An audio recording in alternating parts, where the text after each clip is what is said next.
संसद के दोनों सदनों राज्यसभा और लोकसभा से महिला आरक्षण बिल, जिसे नारी शक्ति बंधन अधिनियम के नाम से इस पर पारित किया गया, उसके बाद कल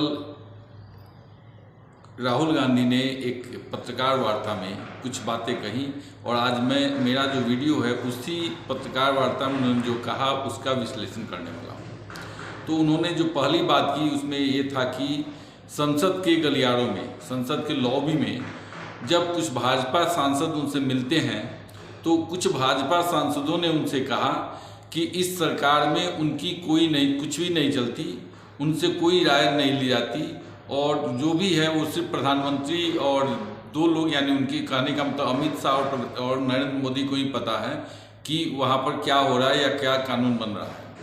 कहने के लिए 70% लोकसभा के जो सांसद हैं भारतीय जनता पार्टी के, वो पिछड़े, अति पिछड़े और दलित समाज से आते हैं, लेकिन वास्तविकता यह है कि उन्हें निर्णय प्रक्रिया में सहभागी नहीं कराया जाता है।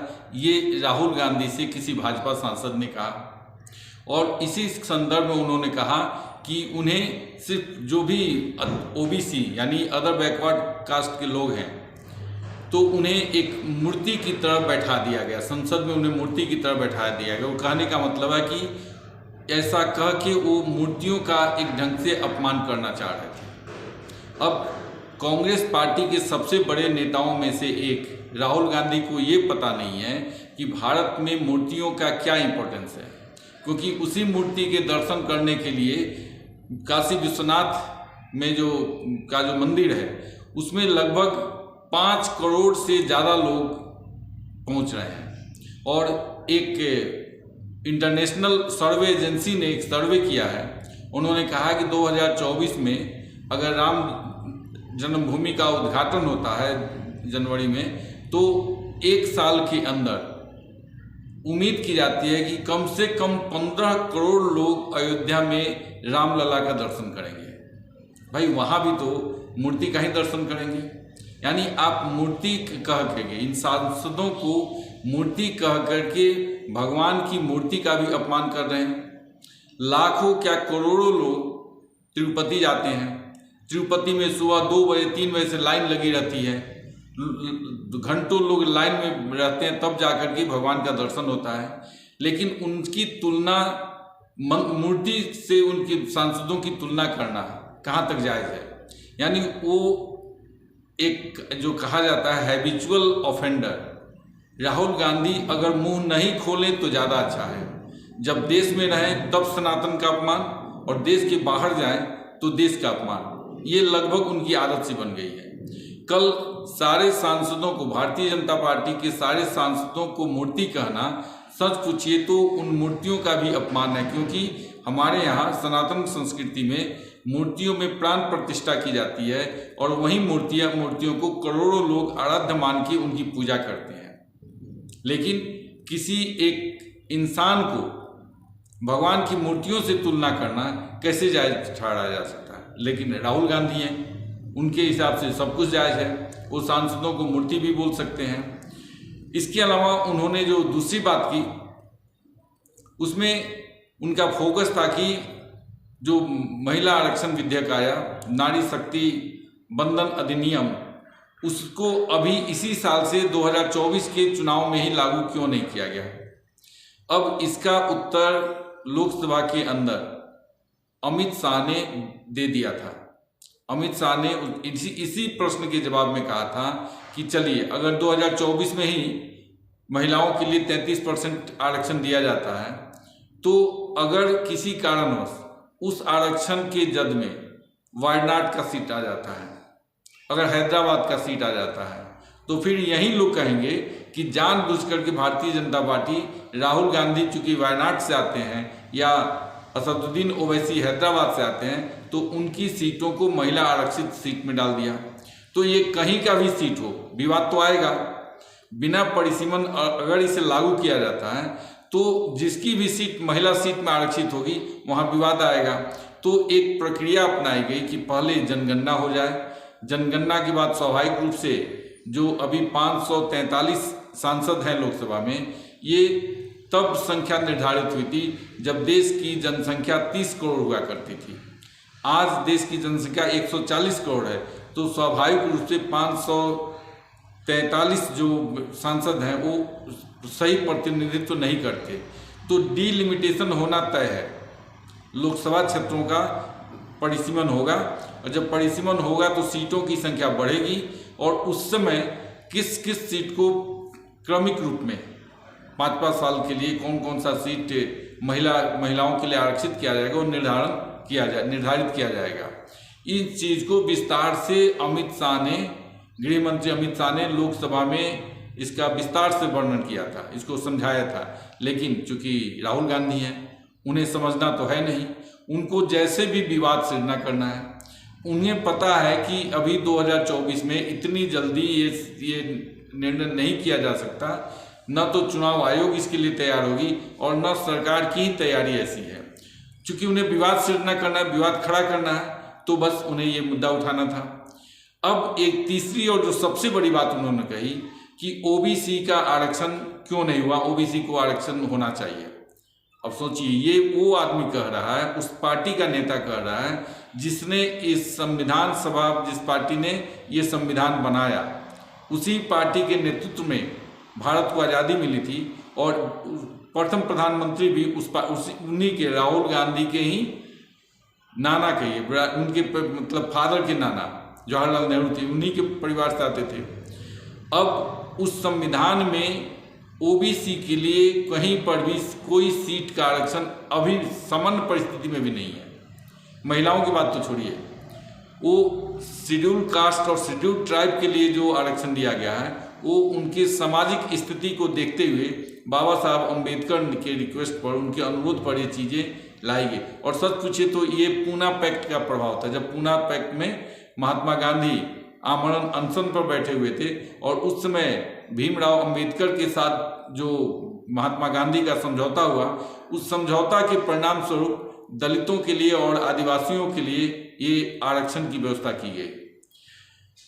अब उनके लिए सीटें पहले से आरक्षित है और उसकी चर्चा संविधान में की गई है, तो उन्हें जो सीटें दी गई हैं, जो आरक्षित सीटें हैं, उसी में से 33% सीटें महिलाओं के लिए आरक्षित कर देना कोई बड़ी बात नहीं थी, वो कर दिया गया है। लेकिन जिन्हें आरक्षण दिया ही नहीं गया है, जिस ओबीसी को कम से कम संसदीय प्रणाली में या संसद में कोई भी सीट आवंटित नहीं की गई है, आरक्षित नहीं की गई है, वैसे में इन्हें फिर से सीट देना संविधान के विरुद्ध बात होगी। और अगर ये फिर से, मान लीजिए, पहली बात तो ये संविधान के विरुद्ध है, अगर नरेंद्र मोदी की सरकार उसमें ओबीसी का कोटा ला ही देती है, और तो स्वाभाविक रूप इसको चैलेंज किया जाएगा सुप्रीम कोर्ट में, और सुप्रीम कोर्ट में जो संविधान में लिखा होता है उसी के अनुसार सुप्रीम कोर्ट निर्णय देती है। तो होगा क्या, ये अभी जो नारी शक्ति वंदन अधिनियम आया है, इसको लटकाने, भटकाने और अटकाने का काम ये कांग्रेस पार्टी कर रही है। उनका मकसद यही है कि जैसे भी हो इसको लटका दिया जाए। और लटकाने के लिए क्या है, ओबीसी का कार्ड। अगर नहीं तो जब ये खुद सत्ता में थे, राहुल गांधी की पार्टी, कांग्रेस पार्टी या सोनिया गांधी की पार्टी जब सत्ता में थे, उस समय जो उन्होंने राज्यसभा में महिला आरक्षण विधेयक पेश किया या पारित किया, तो उसमें कहीं भी ओबीसी को कोटा नहीं, रिजर्व नहीं किया गया था। कल एक पत्रकार ने जब उनसे पूछा तो उन्होंने कहा कि मैं रिग्रेट करता हूं कि उस समय ऐसा नहीं किया गया। भाई, आप किस किस चीज़ पर रिग्रेट करेंगे? रिग्रेट और करने लगेंगे तो एक ऐसी श्रृंखला है जो कभी ख़त्म नहीं हो सकती है। आपने देश को जो बर्बाद किया है, आप स्वतंत्रता तो कांग्रेस के नेतृत्व में मिली, उसका श्रेय तो आप लेंगे, लेकिन देश का बंटवारा भी कांग्रेस के कारण हुआ, वो नहीं मानेंगे। देश का बंटवारा की जिम्मेदारी दूसरों की है, लेकिन देश को स्वतंत्र कराने की जिम्मेदारी कांग्रेस की है। वैसे ही जितने अच्छे काम होंगे उसकी जिम्मेदारी तो कांग्रेस लेगी, लेकिन जितने बुरे काम होंगे उसकी जिम्मेदारी कोई और लेगा। जो तुष्टीकरण का नंगा नाच आपने 65 सालों में किया है, 70 सालों में किया है, ये किसी से छुपी हुई बात नहीं है। आज भी धर्म के नाम पर संविधान में कहीं कोई आरक्षण की बात नहीं की गई है, लेकिन आपके सारे नेता अभी और विपक्षी दलों के साथ मिल करके ओबीसी और माइनॉरिटी अल्पसंख्यकों के लिए आप आरक्षण की मांग करते हैं। महिला जब दिया जाता, महिला का मतलब चाहे वो सवर्ण हो अति पिछड़ा हो या दलित हो, सारी महिलाएं पिछड़ी हुई हैं। लेकिन आप उस शरद यादव की तरह ही, शरद यादव ने कभी कहा था कि अगर महिला आरक्षण आता है तो ये शहर की परकटी औरतों के लिए फायदेमंद होगा।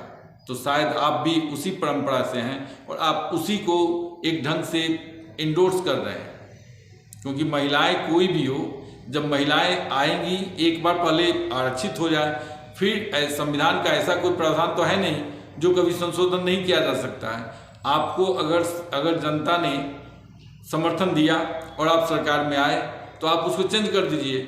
आप एक संशोधन लाइए और उसमें ओबीसी को 33% क्यों 50% आरक्षण दीजिए, कोई आपको नहीं रोकेगा। लेकिन अभी जो हो रहा है उस पर भी अनावश्यक रूप से विवाद सृजना करके ये राहुल गांधी कहीं ना कहीं ये दिखाना चाहते हैं कि नरेंद्र मोदी ने जो ये नारी शक्ति वंदन अधिनियम लाया है उसका लाभ 2024 के चुनाव में नरेंद्र मोदी को नहीं मिल जाए, इसके लिए वो इसे विभिन्न ढंग से विभिन्न आरोप लगा रहे हैं। इसके अलावा इन सारे दलों ने का निष्कर्ष ये है कि नरेंद्र मोदी के जीत के पीछे एक ही फैक्टर है, वो है सनातन संस्कृति और हिंदुओं में आई जागरूकता। उन्हें पता है कि कोई भी मुसलमान भारतीय जनता पार्टी को वोट तो देता नहीं, तो फिर ये इन्हें इतनी सीटें कहाँ से आती हैं। इसके पीछे है हिंदू एकता, हिंदू यूनाइट होकर के जात पात को भूल करके हिंदू धर्म के नाम पर भारतीय जनता पार्टी के पीछे लामबंद होता है और भारतीय जनता पार्टी को वोट देता है। अब इसको डिवाइड करने के लिए, क्योंकि उन्हें पता है मुसलमान तो भारतीय जनता पार्टी को वोट देंगे नहीं, तो फिर उपाय क्या है, तो हिंदुओं को डिवाइड कर दो और मुसलमानों को यूनाइट कर दो। मुस्लिम एक जब यूनाइट हो जाए, राष्ट्रीय जनता दल हो, समाजवादी पार्टी हो, ममता बनर्जी की तृणमूल कांग्रेस हो, या फिर यहाँ आम आदमी पार्टी हो या कांग्रेस पार्टी हो, ये सब के पीछे जो मुसलमान होते हैं इन सबको एक साथ यूनाइट कर दिया जाए और हिंदुओं को डिवाइड कर दिया जाए। उन्हें दलितों में डिवाइड कीजिए, आदिवासियों में डिवाइड कर दीजिए, फिर पिछड़ा और अति पिछड़ा। तो इससे क्या होगा, भारतीय जनता पार्टी कमजोर होगी और इन्हें लगता है कि शायद इन्हें इसमें कुछ समर्थन मिल जाए और इनकी सीटें बढ़ जाए। हालांकि ऐसा होना संभव नहीं है, लेकिन राजनीति है, ये अपने आप से अपने तरफ से प्रयास करेंगे और वही चीज़ राहुल गांधी कर रहे हैं। तो राहुल गांधी को अगर एक आपराधिक प्रवृत्ति का आदमी माना जाए तो कहीं से कोई अतिशयोक्ति नहीं होगी, क्योंकि वो वही करते हैं जो उन्हें लिख करके दिया जाता है या उनके मोबाइल पर जो टेक्स्ट कर दिया जाता है, जो मैसेज भेज दिया जाता है, वो उतना बोलते हैं फिर वहाँ से गायब हो जाते हैं। अभी कुछ ही दिन पहले जब भारत यात्रा का जब समापन हो रहा था तो उस समय दिल्ली में आए थे, तो उन्होंने एक बड़ा डायलॉग दिया था कि ये जो राहुल गांधी बैठा हुआ है ये वो राहुल गांधी नहीं है, मैंने उस राहुल गांधी को मार डाला। अब उस राहुल गांधी को मार डाला तो कल जो पत्रकार सम्मेलन वो किसी प्रेत ने किया, किसी भूत ने किया या किसने किया, कि कोई घोस्ट आया था, कौन आया था भगवान जाने। खैर ये उनकी आदत है। मुझे लगता है कि न तो जनता उसे उन्हें सीरियसली लेती है, न हमें लेने की जरूरत है। लेकिन चूंकि एक सबसे बड़ी विपक्षी पार्टी और जो दावा करती है कि हमारे नेतृत्व में देश ने आज़ादी पाई, उस पार्टी का सबसे बड़ा नेता अगर ऐसी उटपटांग बातें करता है तो फिर कुछ बोलने के लिए बाध्य होना पड़ता है। रियलिटी यही है कि इन सारी विपक्षी पार्टियों का एक ही उद्देश्य है कि नरेंद्र मोदी के किसी भी काम का श्रेय, क्रेडिट नरेंद्र मोदी को नहीं मिलना चाहिए। नरेंद्र मोदी के पीछे चूंकि हिंदू जनता यूनाइट है, तो उसे जैसे भी हो उसमें जातिगत जनगणना कराकर हो या जातीय आरक्षण की मांग करके हो या जातियों में वैमनस्यता लाकर हो, उनके बीच में विद्वेष फैलाकर हो, इनकी एकता को खंडित करना ही इनका उद्देश्य है। और मुसलमानों का तुष्टीकरण करके उनकी सारी डिमांड को अनर्गल, राइट, रॉन्ग, जो भी डिमांड